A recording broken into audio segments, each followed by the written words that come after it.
Hello, hello, hello, everyone, and welcome to Coffee Tea, You and Me. This is Coach Powell. We are having such a great time today.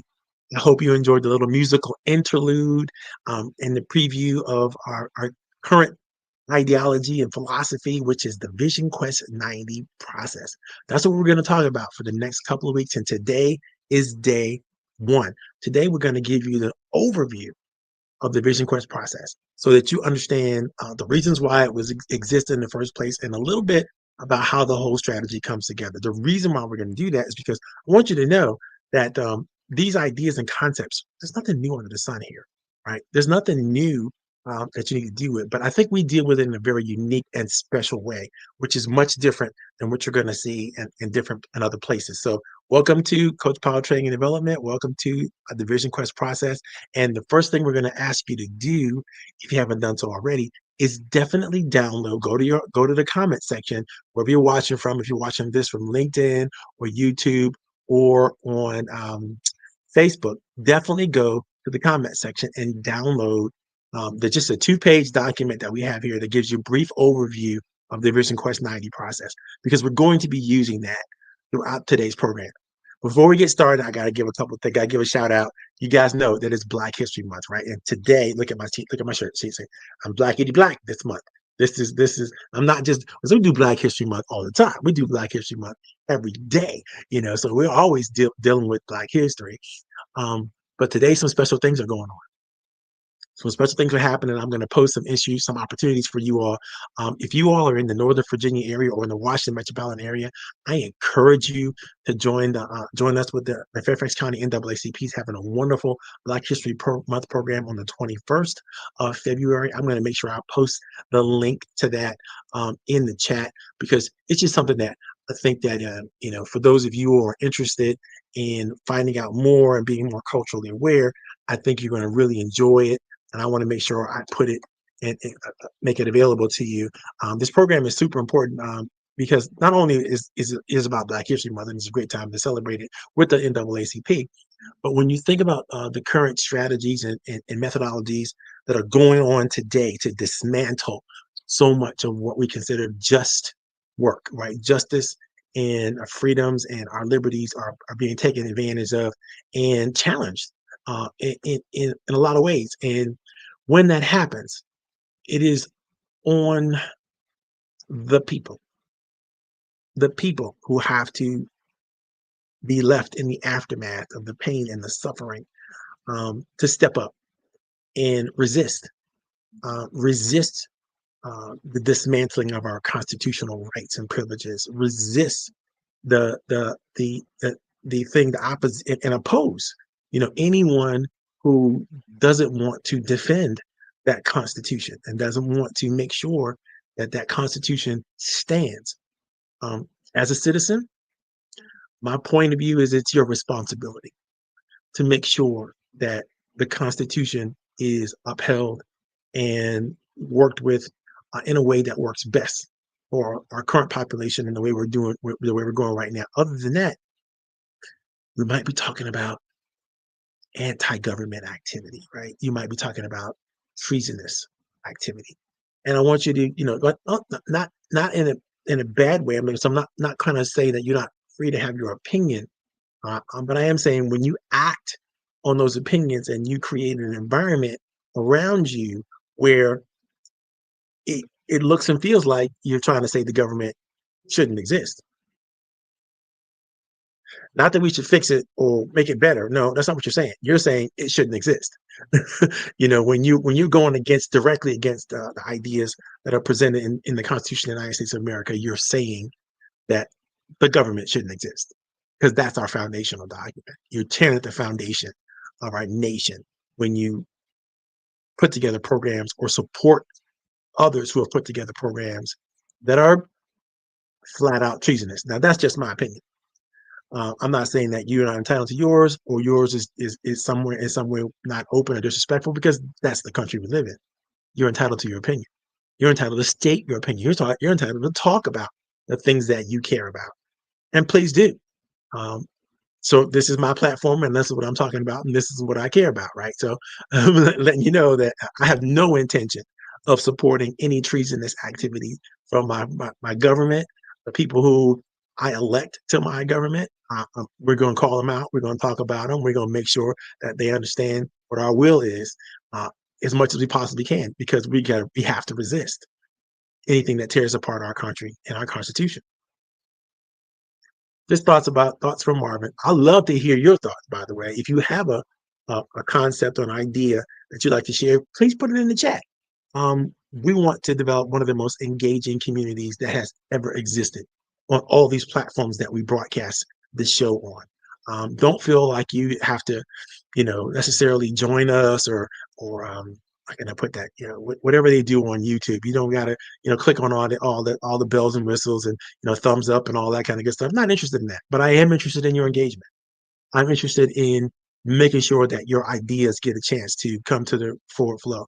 And so if you got some great ideas to support our nation as you're a small business or an executive work that usually will probably work for small business, as you'll find out later on in our topic, please, show up.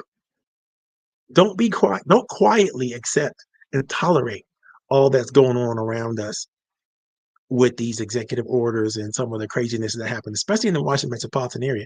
These things are affecting small businesses of all types in horrible ways that I'm sure a lot of people did not predict that this was going to happen.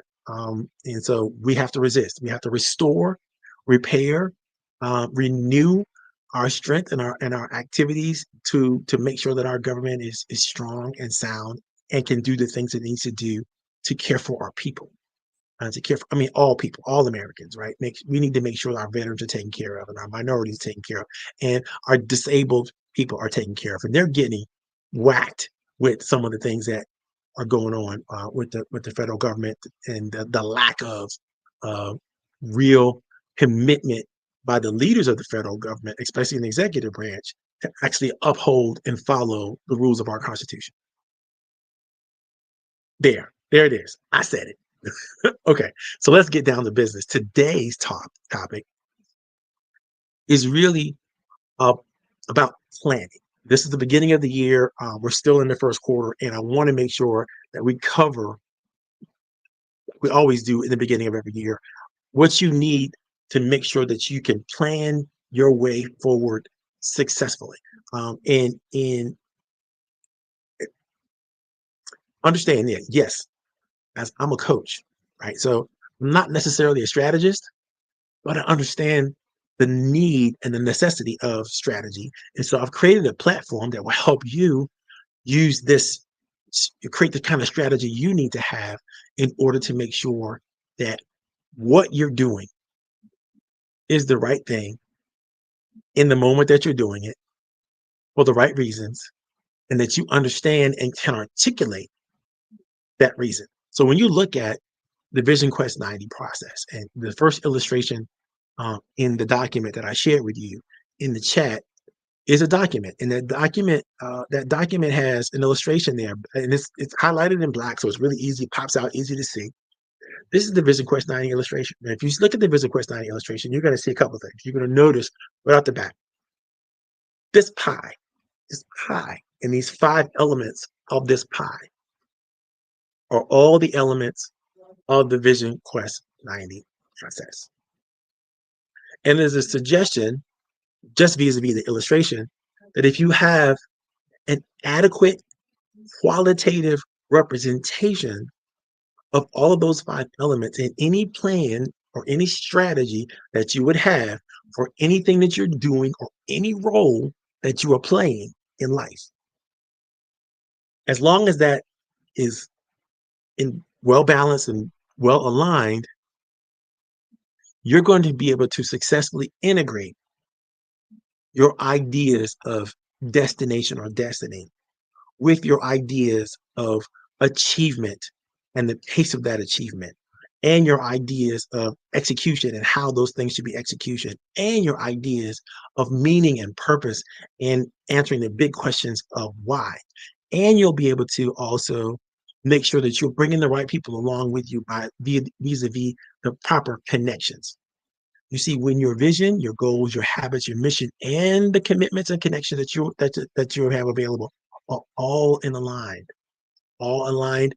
properly, then and only then do you have a claim towards real meaning, real relevance, and real significance.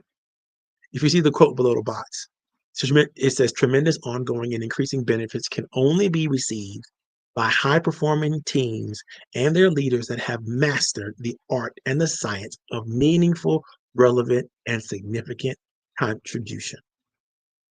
This is what the VisionQuest process is all about.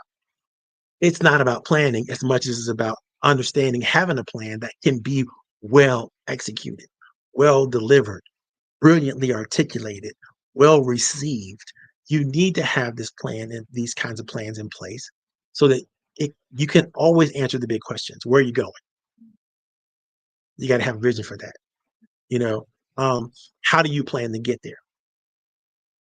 You have to have some goals set up and a strategy laid out for those goals. Um, you know, what's it going to mean? Who are you taking with you? You have to have a sense of who your partners are, who they should be, who they will be, who you need them to have them to be in the future. Right? What is the purpose? Why are we doing this in the first place? Your sense of mission, your sense of purpose should be so well and brilliantly thought through and articulated that it becomes easy for people to go, oh wow, I like that. I want to be a part of that. And then the day-to-day grind. I mean, the habits that you have to have. If you don't have the right habits in place, I promise you that you will not execute anything appropriately. You will not get it done. You'll think about it, and you maybe consider it, or you may even desire it, but your ability to get it done means that you are executing brilliantly. You have the right habits in place, and you have the right checks and balances to make sure those habits are dealt with, whether you love them or not. And if you're really good, you learn to love even the habits that you have to move things forward. This is what I loved about the VisionQuest 90 process. When I designed it, I originally designed it to help people get a deeper, more meaningful connection to the things that they do, the reasons they do the things they do, the purpose behind it, as well as the plans they have to actually execute that stuff flawlessly. And that's what I want to help share with you over the next few weeks. A couple of my favorite quotes are right here, right up front. The first quote is from Benjamin Franklin. Benjamin Franklin says, by failing to prepare, you are preparing to fail. By failing to prepare, you are preparing to fail. Yes, you should prepare every aspect of everything you need to make sure your strategy is not only a good strategy, but it's a winning strategy. It's a strategy that you can be happy with. It's a strategy that can cause and help you to create satisfaction, joy, and even thriving. But you can't get there without preparation. You can go start it. You can get started on any process. You can just go for it. No problem, without even planning. No problem. But you're gonna run into obstacle after obstacle after obstacle, and you're gonna have any answer for these obstacles because you haven't thought it through, right? I love that Benjamin Franklin quote. The next quote I want to give to you is from my good friend Albert Einstein. And Einstein says, life is like riding a bicycle. To keep your balance, you got to keep moving. I say this to say, and I want you to understand from this, that the planning that we're talking about doing, the VisionQuest planning, we're talking about doing the execution strategy, we're talking about helping you get into and understand and use for any level of leadership, any level of customization, any level of strategy that you want to try to get to, you can use this process. But the process in itself forces you to keep moving. All right. It's not a static process. You're not going to stand still and do this and then go. No, no. You're going to be doing it. You're going to be doing it while you're going. You're going to be moving forward while you're planning. You're planning in emotion, right? Because it's important to keep the momentum going. It's important to continue to strive and to push and to move forward, even if you are sort of taking a break. Right? You're not taking a break for long. You get back in the game as soon as you can. I don't believe in rest for rest's sake. I believe in resting for renewal. I believe in resting, for you know building resilience. Right? I love resting for those things. Resting just to rest, just to unplug, just to get away. No, I want you renewed. I want you refreshed. I want you repurposed. I want you to really come back stronger than you left. Rejuvenating rest. That's the kind of rest you need to be thinking about. So you got to keep moving forward. But when you rest so you can keep moving forward, not just so you can just plug out, check out.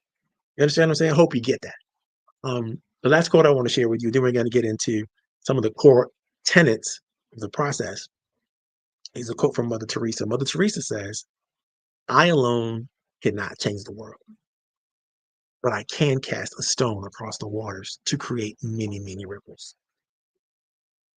I love this thought process from Mother Teresa. Because in this thought process, what she's sharing is an understanding, a humility that you alone can't do anything. But there are some things that you can do to make a major impact. And the things that I think you should be thinking about doing is really adopting and embracing and understanding the entire Vision Quest 90 process. Really, really beginning to go deep with some of this stuff. Because if you keep it at the surface level, you're not going to get the enrichment that you need to get. If you keep it at the surface level, okay, of course we know you got to get these elements and you got to have them all balanced and aligned. That makes sense, right? It's just what you need to have a sense of destiny. You need to have a sense of achievement. You need to have, some execution strategy. You need to understand what your purpose and reason why you're doing the things you're doing. You need to be connected to other people. That all seems intrinsically important. And and depending on the role that you play, depending on the perspectives you're looking at this stuff from, it's even more important. Some elements of it are more important than others. But I'm asking you to think about how you align all the various elements. And also, let me say before we go on, most of us are very good at one or maybe two of these elements in terms of how we think. And if I would ask you as a leader, are you a visionary leader? Are you a purpose driven or goal driven leader? Are you a leader that's all about the details, all about the small things? Are you a habit monger, right? Are you the kind of person that is literally building networks and leveraging those networks? Most of us have a leaning towards one of these ideas or two of these ideas, and we kind of stay there for everything that we do, whether we're talking about our role as a parent or our role as a father or a husband or our role as a business leader or a community leader or our role in our family. I'm a son, and I'm a brother, and I'm a cousin. All those different roles that I have require me to envision my actions and my thoughts and my process and my mindset and what I'm going to do, what I'm not going to do, how am I going to get it all done, or what things I'm going to allow myself to be held accountable to, stuff that I'm going to be transparent about, or stuff that I'm going to be secretive and keep to myself. All these things I got to think through if I'm going to be excellent in any one of those ideas or concepts, right? At any given time.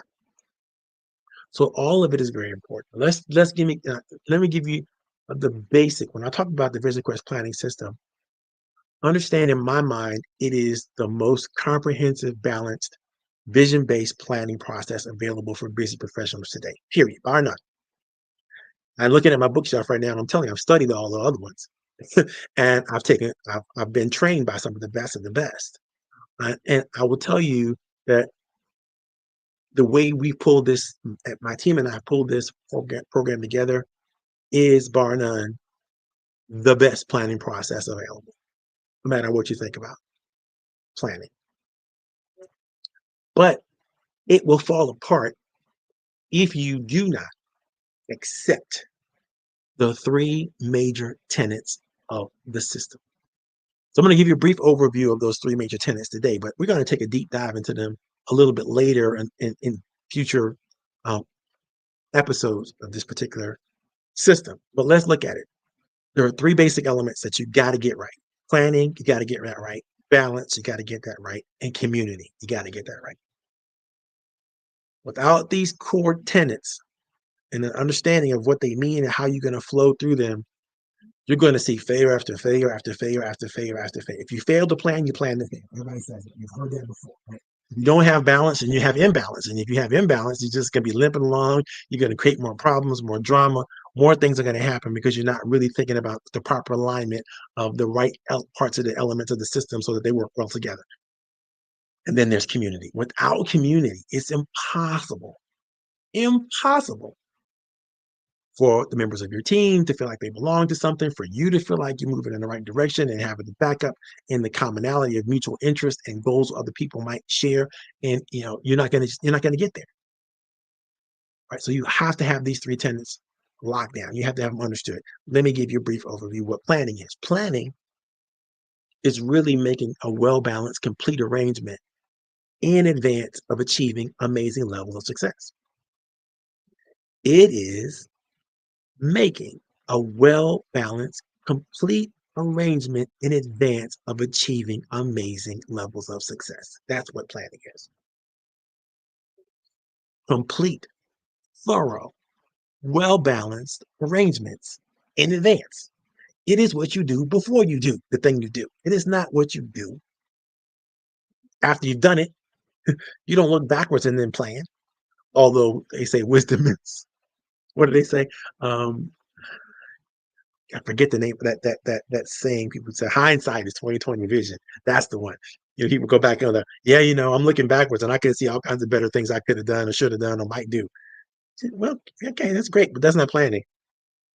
That might be a good review opportunity, right? A good lessons learned opportunity to look back and record, the things that you learned from a situation. I'm all for that. All for lessons learned, all for grabbing some feedback, all for retooling the system, right? So that the next time you use it, it comes out better than the last time you use it. Yes, yes, yes, yes, yes, love it. However, that's not planning. Planning is looking forward to the future and saying, what am I going to need? Who am I going to need to have around me? What are the major principles that undergird me that I need to think through? What are the value systems that I believe in that I'm not unwilling to, just kind of throw us out the window to achieve this particular goal or to move in this particular direction. You got to have it all. You got to have a sense of purpose. You got to have a sense of destiny, a sense of belonging, a sense of caring, a sense of execution. What is the strategy? How am I going to do this? What am I going to pull from my best strengths and all that kind of stuff? And it has to all be balanced. So I'm not talking about when it comes to balance. I'm not talking necessarily about a balance as much as I'm talking about is alignment, because I don't believe that you're going to be able to maintain an equal portion of everything constantly, right? Really, things are always going in and out of alignment. So keeping that alignment going as long as you can, right? And then rebalancing and get back into alignment as much as you can is really what I'm talking about. So making sure that you understand each of those five elements, and those five elements are all kind of aligning up and they make sense in comparative quality analysis of each other. So if you're thinking about goals, but your goals have nothing to do with your vision, you already got an imbalance, right?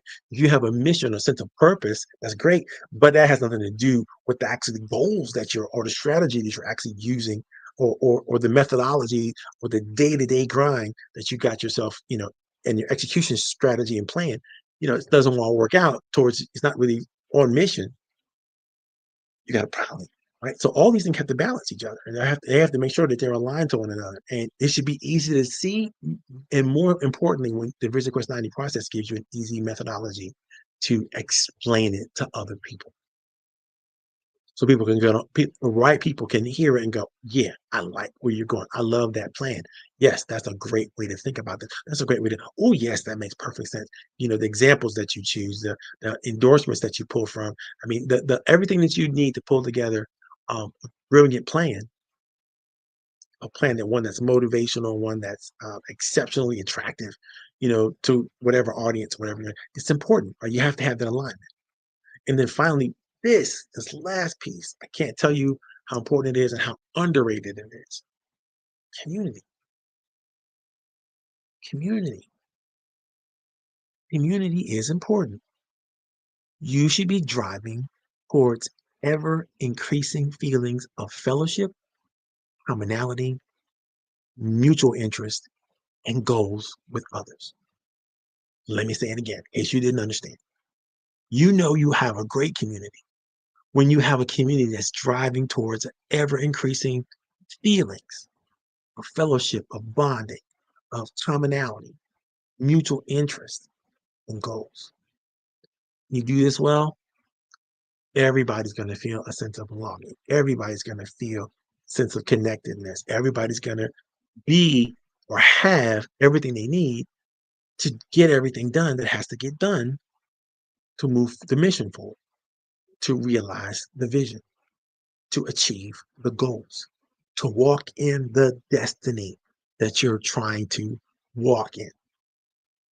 Now,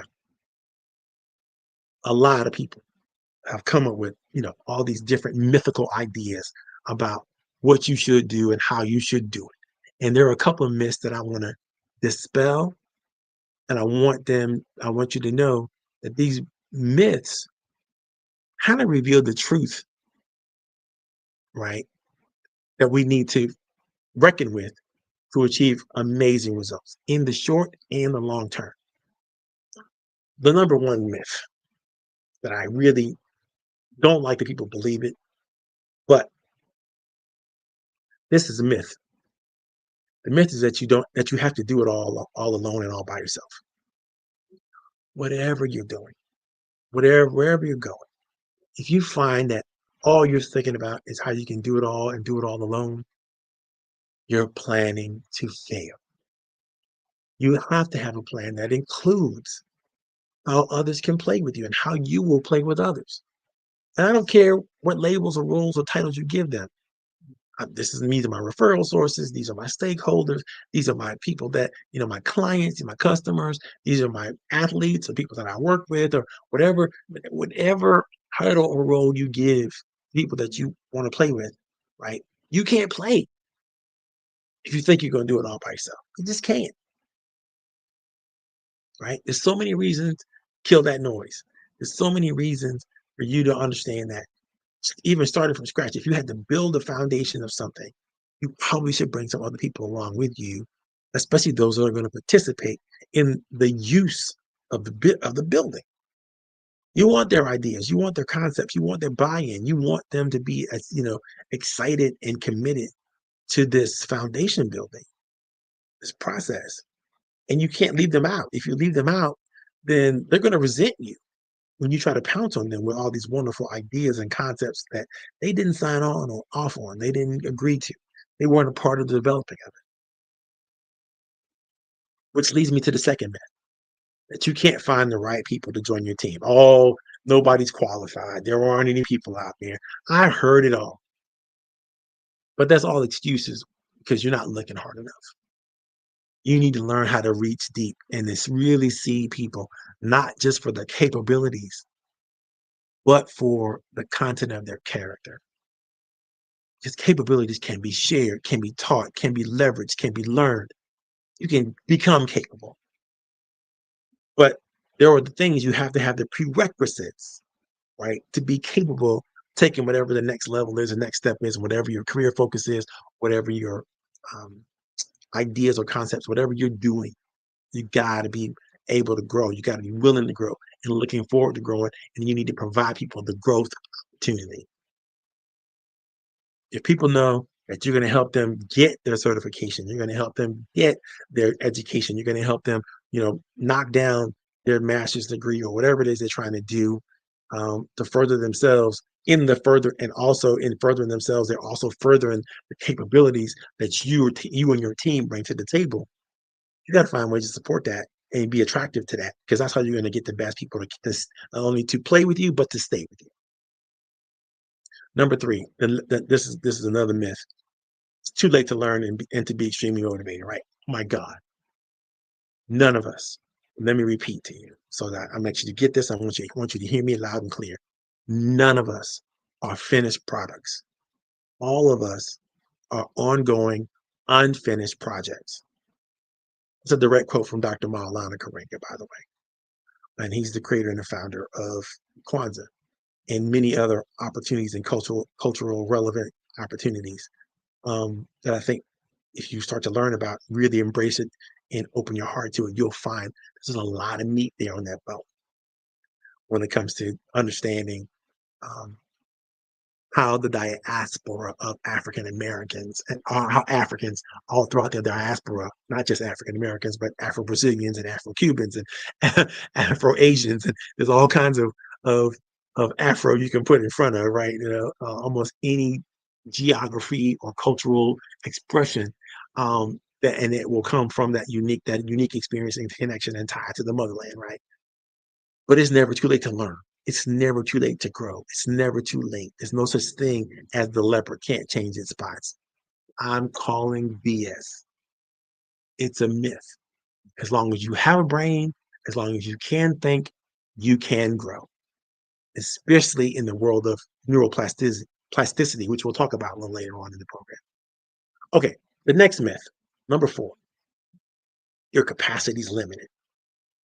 Well, yes, that's the truth. That's not even a myth. Your capacity is limited. You're only limited to your, whatever capacity you have.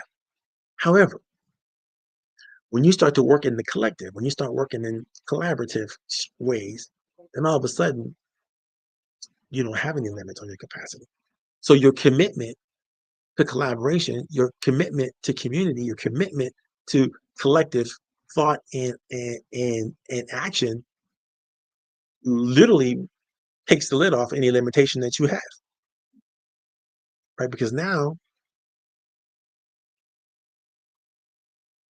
it's not just you, it's all of you. It's all of us. We're all working together. There's no limit on our capacity when that's the case. And if you got a challenge to that, put it in the chat. I'll be looking forward to hearing your thoughts on that, right? The next myth is you don't have what it takes. You'll never be ready, right? And that goes along with your ability to learn, right? You gotta understand that no, you might not have what it takes, but you and 10 other folk, they do, y'all do. You have what it takes. You just have to wake up that willingness to work together and deny the John Wayne type of thoughts and ideas that have held us down. And I mean us, I mean everybody. This whole dog eat dog, I did it my way or the highway. I'm the biggest, baddest in the land. That whole attitude, that whole process, that whole thought process is counterproductive to unlimited growth. It's counterproductive to unlimited capacity and the ability to make sure that you do have and you can leverage what it takes to get anything done if you have the right people around you. And the last myth is the one that I think is the most challenging myth of all of them. And it's the myth that scaling fast is irresponsible.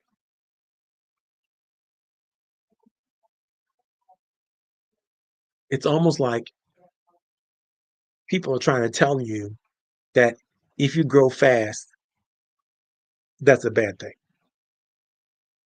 And I get it. There are moments in life and there are places where too fast generally is not going to work out. I give a case in the point. I grew, I think, 4 to 5 inches one summer when I was young. And that was too much. That was too much of a growth spurt. My body really wasn't ready for that growth spurt. So I was producing so many different hormones and so many different chemicals, and so much of my joints were expanding so fast, it caused a lot of problems physically. You know, um, I wasn't able to join the Navy when I wanted to join the Navy because my body was producing so many hormones and so many things that was coming on that the Navy said, no, it might be growth spurt or whatever you're going through, but we're gonna have to wait till you get your hormonal chemical balances all work out, right? Um, and that was true.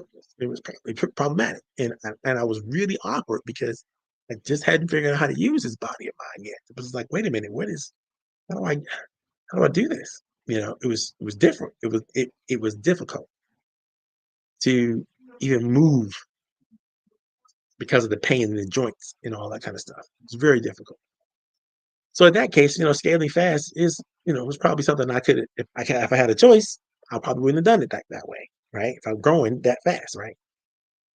But we're talking about companies now, which is different, right? As long as you have the capacity to continue to grow and grow at a pace that you can handle, like you in business, right? You wouldn't go take on 10,000 contracts when you have the capacity to do two, right? That would be irresponsible. But if you have the capacity to handle 9,999 contracts, is the one more, is that where you're supposed to, is that where you're going? Is that the one lever you think is going to break you?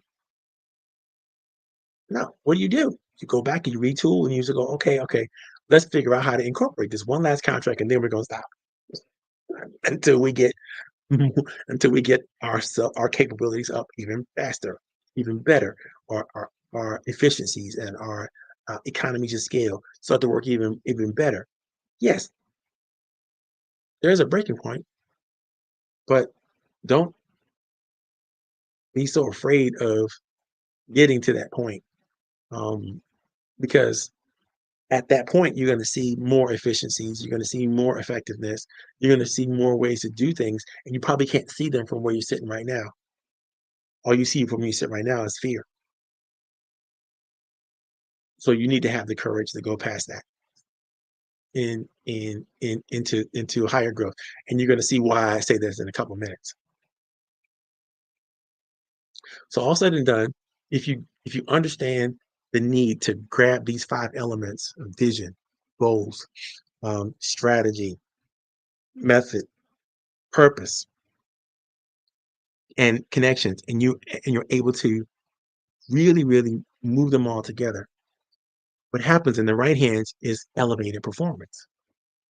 Not only do you have elevated performance, but you ensure meaningful relevance, significance, and contribution to your stakeholders, to your clients, to your customers, to your investors, anybody else who has any connection or development when it comes to you or your business.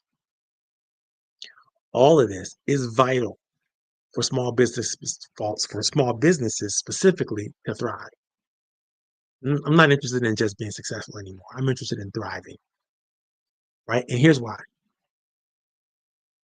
If we could somehow position ourselves to be effective with small businesses, there are some basic facts around small businesses that are important to understand. Small businesses make up more than 90% of all business globally. More than 90% of global businesses are small business. Small businesses account for 70% of employment worldwide. That means most people work for small businesses.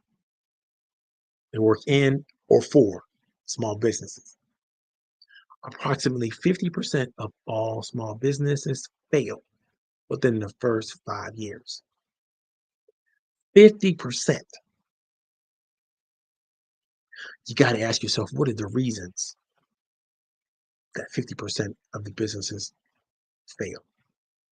What can we do to ensure that the 70% of employment worldwide doesn't work for the 50% of those businesses that are going to fail? Or can we improve that 50% failure rate to maybe 20% or 10%? If we were to do what would we do? These are kinds of questions that I ask all the time because I'm committed to small businesses. Another fact, 84% of small businesses use at least one digital tool.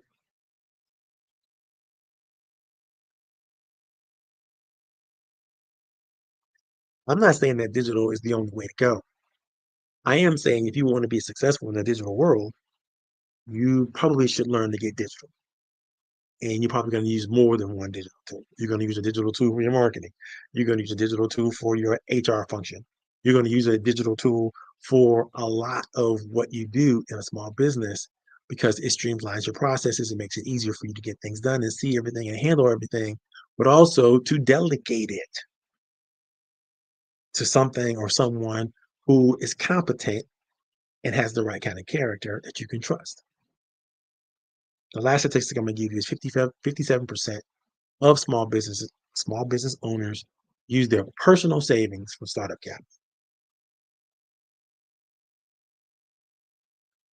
57% of small business owners use their personal savings for startup capital. Let me take you back to one of the statistics. 50% of small businesses fail within the first 5 years. What's the likelihood that they're running out of money? Is the reason that they fail, right? If you don't have the right kinds of assets, you don't have the right kinds of backup, then maybe you're going to fail. These are all the things that you get into when we're talking about businesses and business success. I hope that you will run a successful enterprise and you'll learn how to use some of the processes or all of the processes in the VisionQuest process and start to align those elements correctly for yourself. Next week, we're going to get into um, even deeper. We're going into some of the lessons that we learned in the pandemic that are different for small businesses than we had in, I would say, 100 years prior to. And I think you're going to enjoy these lessons. You're going to enjoy links that we're going to provide, the questionnaires and different things like that that we're gonna talk through. But that's all going to be next week. I hope you have a great time. I hope you had a great time. I know I did. I'm looking forward to seeing you guys and working with you soon. Probably next week I'll have a whole slate of people working with me. Probably I'll bring back my coaching team to kind of beat up a couple different ideas, and we should have some fun. This has been Coffee to You and Me. This is Coach Powell in the Blackity Black month of Black History Month, and I'm looking forward to seeing you guys next week. Ciao.